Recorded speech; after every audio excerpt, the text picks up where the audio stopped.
Bonsoir. Welcome to the newcomers and welcome back for the others. Ranger Apprentice, Book 6, Chapter 12. Here we go. It was snowing again. The heavy cloud cover masked the arrival of dawn, particularly in the forest where Will and Horace were camped.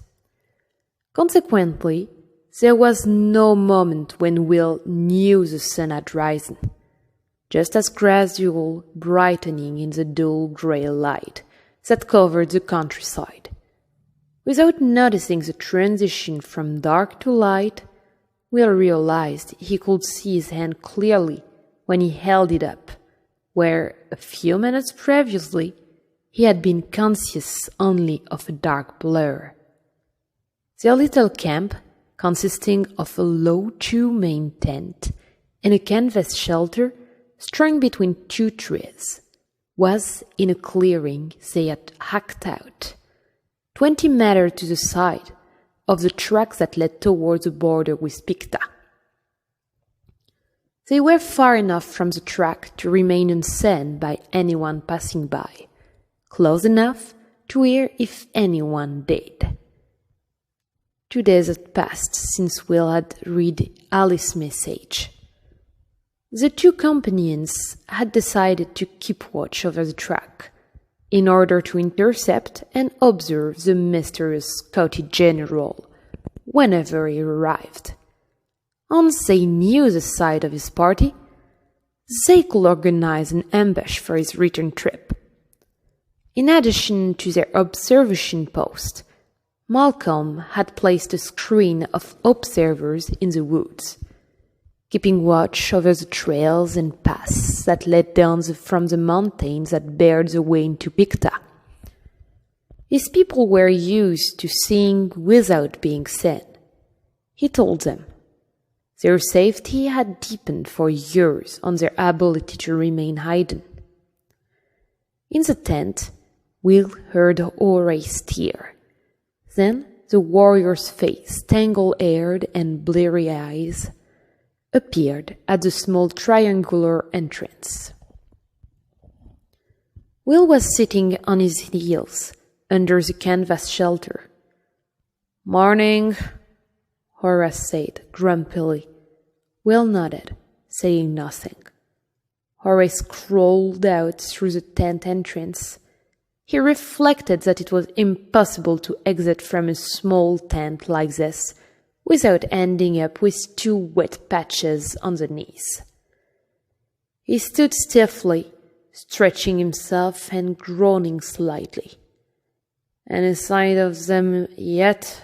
he asked. Will looked at him. "Yes," he said. "A party of 50 Scotty came through just 20 minutes ago."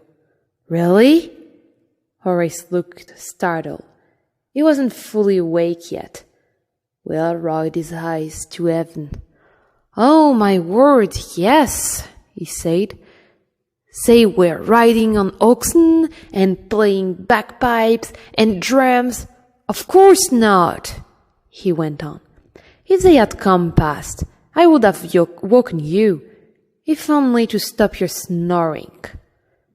"I don't snore," Horace said with dignity. Will raised his eyebrows. "Is that so?" he said. "Then, in that case, you'd better chase out that colony of walrus who are in the tent with you." Horace reached for the canteen hanging from a tree nearby and took a long draught of the icy water. Then he rummaged in a pack for a piece of hard bread and some dried fruit. He frowned at it. "Breakfast," he said disdainfully. Will shrugged unsympathetically. "I've had worse." Horace bit off a piece of bread and hunkered down beside the ranger under the canvas awning. Already there were snowflakes in his hair and dusting his shoulders from the few minutes he had spent in the open air. "So have I," he said. but I don't have to like it." They sat in silence for a few minutes. Horace shifted restlessly every so often. Will, trained to remain silent and unmoving for hours at a time, regarded his old friend sympathetically. Warriors were, by definition, men of action. It went against all their training to simply sit and wait for events to take place. More to take Horace's mind off the boredom of waiting than for any other reason, he asked, "Do you see much of Evelyn these days?" Horace glanced at him quickly. Evelyn was the crown Princess Cassandra of Araluan. When Will and Horace had first met her, she had been traveling under the name Evelyn. Horace knew there had been a special bond between Will and the princess when they had both been captives of the Scandians.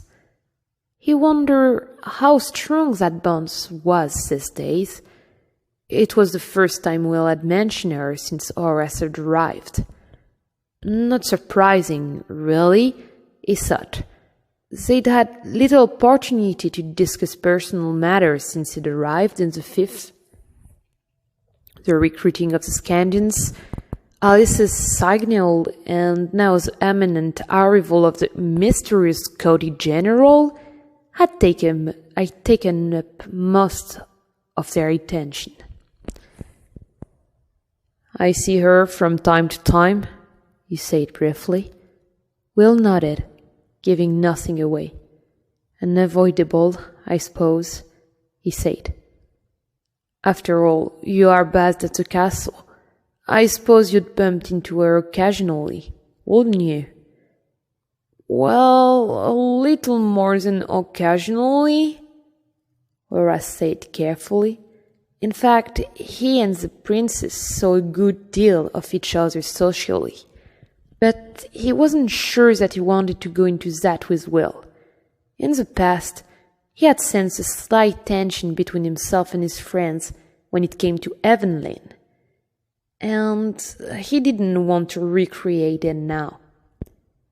He realized that Will was watching him and felt the need to add more. "I mean, there are balls and dances and such," he said. He didn't add that he had usually invited by Cassandra as her partner for these occasions. "And picnics, of course," he added immediately, wishing that he hadn't. Will arched an eyebrow. "Picnics?" he said.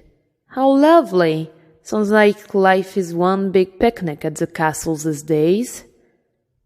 Horace took a deep breath, then decided it might be better if he didn't respond. He stood up and rubbed the small of his back where the muscles were still stiff. "I'm getting too old for this camping out lark," he said. Will noticed the deliberate change of subject and had the grace to feel embarrassed at the way he had been acting. After all, it wasn't Horace's fault that he had based at Castle Araluen, and as an old friend of Evelyn, Cassandra rather, it was only logical that he should spend time with her. "Sorry, Horace," he said. "I spoke out of turn there. I suppose I'm a little edgy. I hate all this waiting around, doing nothing." As a matter of fact, he was completely accustomed to it, and it didn't bother him.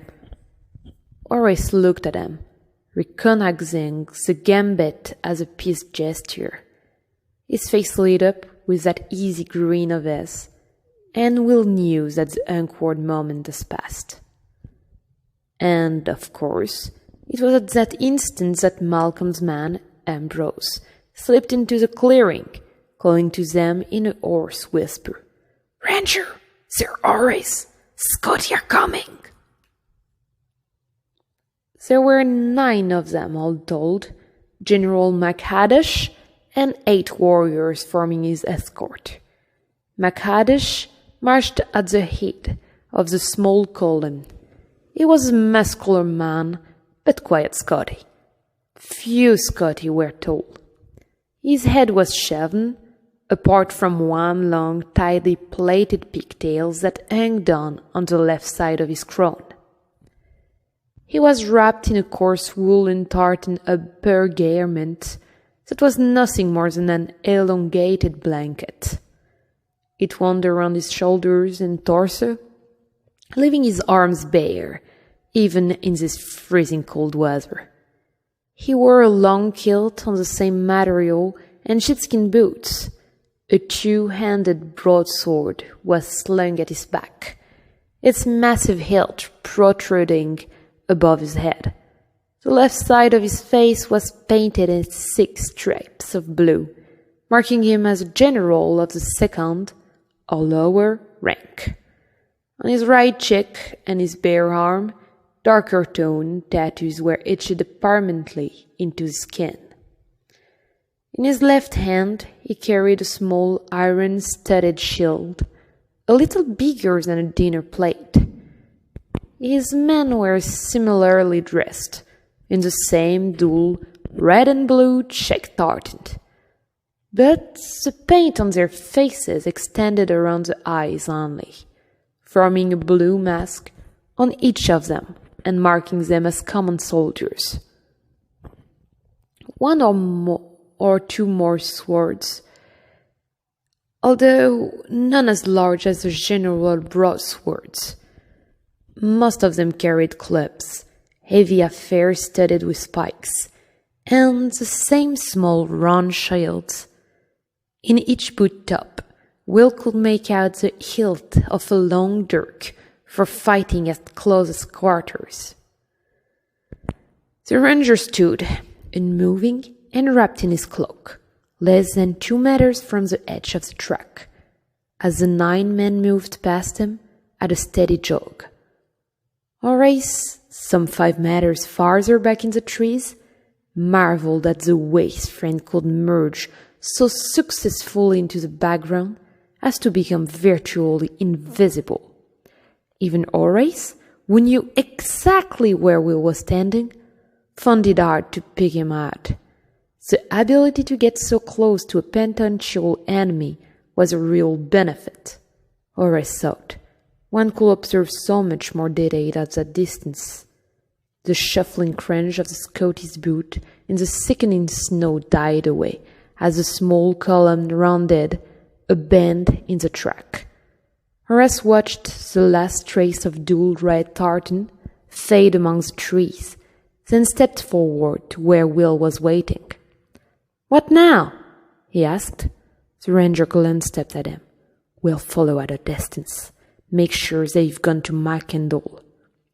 Then we'll arrange a reception for them once they head home." Horace's voice stopped, that had been nagging at him for some time. What if they go home by a different route? Will was silent for a few seconds. "Then we'll have to improvise something," he said.